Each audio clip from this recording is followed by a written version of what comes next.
नमस्कार, मैं प्रोफेसर विनोद कुमार चौधरी पंजाब विश्वविद्यालय चंडीगढ़ में इन्वायरमेंटल सोशियोलॉजी पढ़ा रहा हूँ। और खेती के बारे में हम लोग बहुत तो मेहनत करते हैं और हमारे किसान भी ज़बरदस्त मेहनत करते हैं, लेकिन इसका फाइनल कंक्लूजन क्या है वो मैं बताना चाह रहा था। फाइनल पिकनिक मॉडल ही है, PQN के ये मॉडल, या फिर आसिफ शरीफ मॉडल लिखेंगे आप यूट्यूब पे आ जाएगा, या इसको अंग्रेजी में बोलते हैं पैराडॉक्सिकल एग्रीकल्चर। तो इससे अच्छा कोई भी दूसरा तरीका खेती का है ही नहीं। और इसमें क्या करते हैं, 3 स्टेप है, मात्र 3 स्टेप। एक तो ज़मीन का हार्ड पैन तोड़ना है, जो 1-1.5 फीट 2 फीट नीचे ज़मीन रक्कड़ हो जाती है, फर्श बन जाता है, वो तोड़ना है। उसके लिए हार्ड पैन ब्रेकर या फिर कई किस्म के हल आते हैं। 2 नंबर पे ज़मीन को लेवल करना है। 3 नंबर पे उसके बेड बना देने हैं, और वो बेड परमानेंट होंगे। ट्रैक्टर के टायर जहाँ पे आएंगे वहाँ पे नाली बन जाएगी जिससे पानी लगेगा, और बीच में बन जाएगा बेड। तो उस बेड के ऊपर आप खेती करेंगे, और उसको कोई भी खेती करें उसको मल्चिंग करेंगे। तो अगर मल्चिंग आपके पास स्टार्टिंग में है तो बहुत अच्छी बात, नहीं तो उसी बेड के ऊपर आप गुआर उगा सकते हैं, डिन, या फिर और भी कई सारी फसलें हैं जो आप उगा के उसका मल्चिंग तैयार कर सकते हैं, और उसी के ऊपर बिजाई करना है। फिर बिजाई करने के लिए हिंदुस्तान में भी बहुत सारी मशीनें नहीं हैं, तो मैनुअल करना पड़ता है, या छोटी मशीनें कई सारी आ गई हैं, ट्रैक्टर के पीछे भी डेवलप हो रही हैं। तो ये पाकिस्तान से जो आसिफ शरीफ जी हैं, उनका बहुत तगड़ा योगदान है इसके लिए। तो इस तकनीक से अगर आप खेती करेंगे तो आपको सक्सेस होना ही होना है, आपको कोई फेल कर ही नहीं सकता है, बशर्ते कि आप पूरे उसके जो स्टेप्स हैं वो फॉलो करें। उसके बाद में इसके अंदर आप मॉडल विकसित करें। मॉडल विकसित कैसे करेंगे, अपने खेत के चारों तरफ बाड़बंदी करें पेड़ों की, और ख़ासकर पेड़ों में बांस की ज़्यादा अच्छी रहती है। क्यों रहेगी, क्योंकि ज़्यादातर आगे आगे एक्सट्रीम वेदर इवेंट होने हैं, जहाँ पे बहुत ज़्यादा गर्मी, सर्दी, बरसात, बाढ़, या फिर अंधड़ तूफ़ान, ये सब आने का बहुत ज़्यादा संभावनाएं हैं। तो आपका खेत की बाढ़ के ऊपर अगर बहुत सारे गहरे पेड़ पौधे होंगे तो अंदर की फसल का बचाव हो जाएगा। और बांस हमेशा खेत में नमी बना के रखता है, टेम्परेचर कम रखता है, और जो उसके पौधा है बांस का, वो हवा से नमी लेके ज़मीन में पानी डालता है, और उसकी पत्तियां आप मल्चिंग के तौर पे इस्तेमाल कर सकते हैं। उस पर पशुपालन, बकरी पालन वगैरह भी कर सकते हैं। बीच में 100-100 फीट के दूरी पे फिर से आप नॉर्थ साउथ डायरेक्शन में पेड़ों की बाड़ लगाएं। उसमें आप फ्रूट वाले पेड़ लगा सकते हैं, या फिर आपके एरिया में जो भी पेड़ हैं जिनकी ज़्यादा डिमांड है वो आप लगा सकते हैं।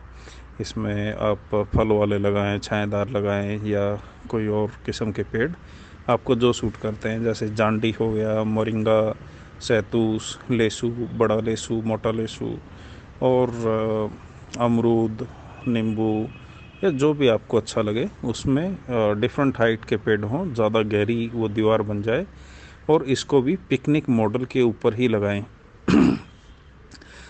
तो ये एक सबसे अच्छा तरीका है। इसके बाद में डाइवर्सिफिकेशन की तरफ जाएं। एक से ज़्यादा फसलें हर बार आपके खेत में होनी चाहिए। अगर आपके पास 5-7-10 फसलें हैं तो आप ज़्यादा अच्छे किसान बनेंगे। और उसके बाद में एक जो कहावत है कि किसान के एक हाथ में कस्सी और दूसरे में तराजू होनी चाहिए। अगर आप खुद अपनी मार्केटिंग करेंगे तो ही आपके पास अच्छे पैसे बचेंगे। अगर आप सोच रहे हैं कि एक तरीके की फसल उगाई और मंडी में आप ट्राली खाली करके आ गए, तो वो बात नहीं बनेगा।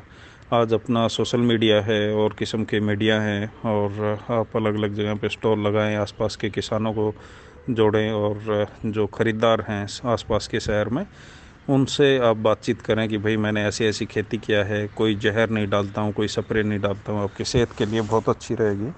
तो आप फल, सब्जी, अनाज और दालें, तिलहन, इन सबको अगर लगाएंगे, सब कुछ आपके पास थोड़ा थोड़ा है, तो आप 20-30-50 फैमिली को कैटर कर सकते हैं।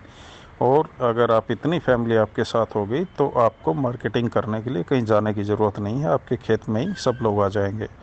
और जब शहरी परिवार आपके साथ जुड़ेंगे तो आपको इनकम का भी डर नहीं रहेगा, इनकम अच्छी होगी, साथ में आपके बच्चों को पढ़ाई लिखाई के बारे में या किसी और चीज़ की जानकारी चाहिए तो भी शहर के लोग जब आपके साथ जुड़ जाएंगे तो वो जानकारी भी आपको प्रोवाइड करेंगे। तो ऑर्गेनिक एग्रीकल्चर या जैविक खेती या फिर सुभाष पालेकर मॉडल या हज़ार और मॉडल हैं, जिसमें कोई बोल रहा है जीवामृत डालिए, किसी में कोई 50 किस्म का देसी दवाइयाँ बना के डालने के लिए बोल रहा है, कोई हर रोज़ स्प्रे करने के लिए बोल रहा है, कोई यूरिया डीएपी और हर्बिसाइड पेस्टिसाइड इन सब के पीछे पड़ा है। तो जो जहर डालने के लिए बोलते हैं उनसे बिल्कुल सावधान रहिए। वो आपकी आने वाली पीढ़ियों को ख़त्म करना चाहते हैं, आपको लूट लेना चाहते हैं और वो लूट ही रहे हैं अभी तक। तो उनसे यूरिया डीएपी से कभी भी आपकी फसल बढ़ेगी नहीं, घटेगी ही घटेगी। आपकी ज़मीन बर्बाद हो जाएगी, पानी बर्बाद हो जाएगा, आपकी सेहत ख़राब हो जाएगी। आप सोचिए कि आपने हर्बिसाइड खेत में डाला घास जलाने के लिए और आपके घर में उससे एक बंदा बीमार हो गया, कैंसर हो गई उसको, तो फिर आप तो जितना मर्जी कमाई कर लें उससे, आप तो जीरो से भी माइनस में चले जाएंगे।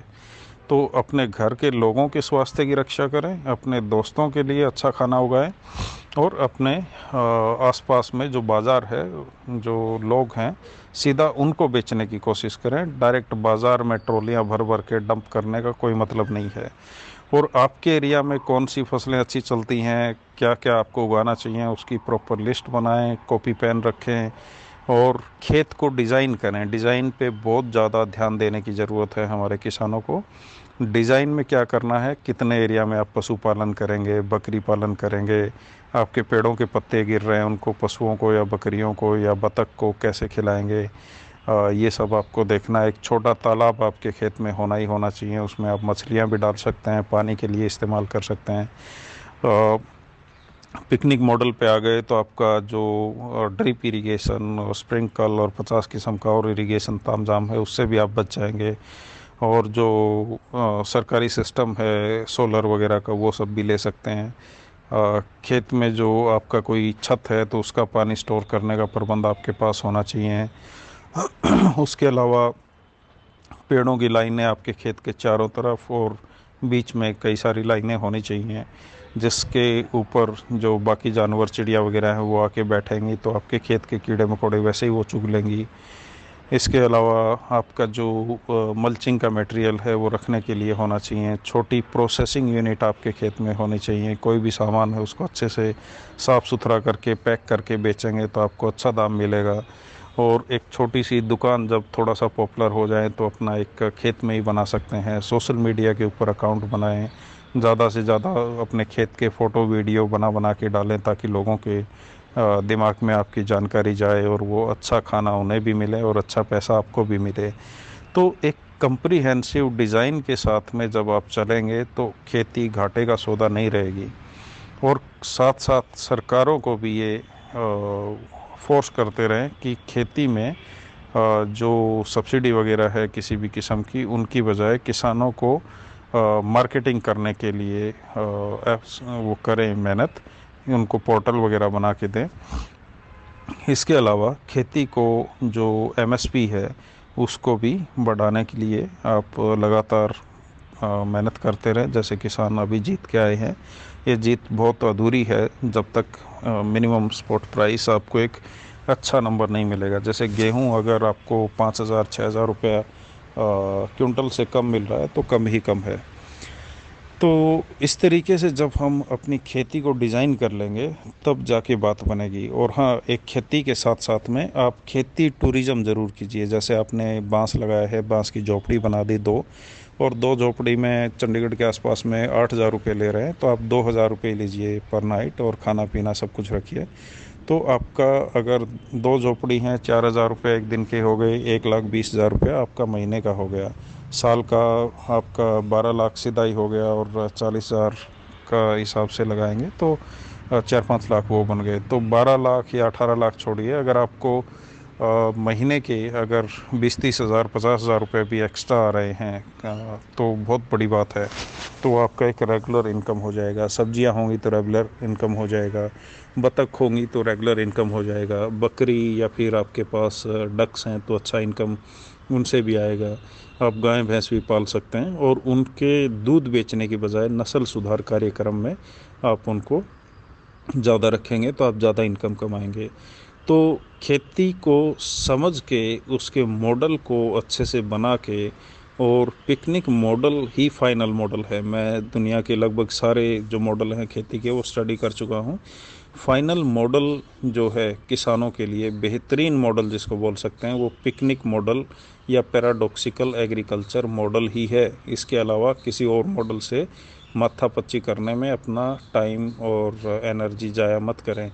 आपके पास ख़राब से ख़राब ज़मीन है, रेतीली ज़मीन है, पानी खारा है या नहीं है, तो आप बांस की खेती करें, आप खजूर की खेती करें, आप ऐसे पौधों की खेती करें जैसे जोरबा वगैरह, जिनमें खारा पानी और रेतीली ज़मीन भी अच्छा चल जाता है। तो आप कार्बन क्रेडिट भी कमा सकते हैं। इसके अलावा और बहुत कुछ चीज़ें हैं। तो मेरी गुजारिश है कि आप सब लोग एक दूसरे से नॉलेज शेयर कीजिए और आपस में बातचीत करते रहिए। और अगर कोई मुझसे कांटेक्ट करना चाह रहा है तो मेरे फेसबुक पेज है विनोद चौधरी नाम से, तो आप उस पर भी जुड़ सकते हैं। धन्यवाद। नमस्कार। सत श्री अकाल।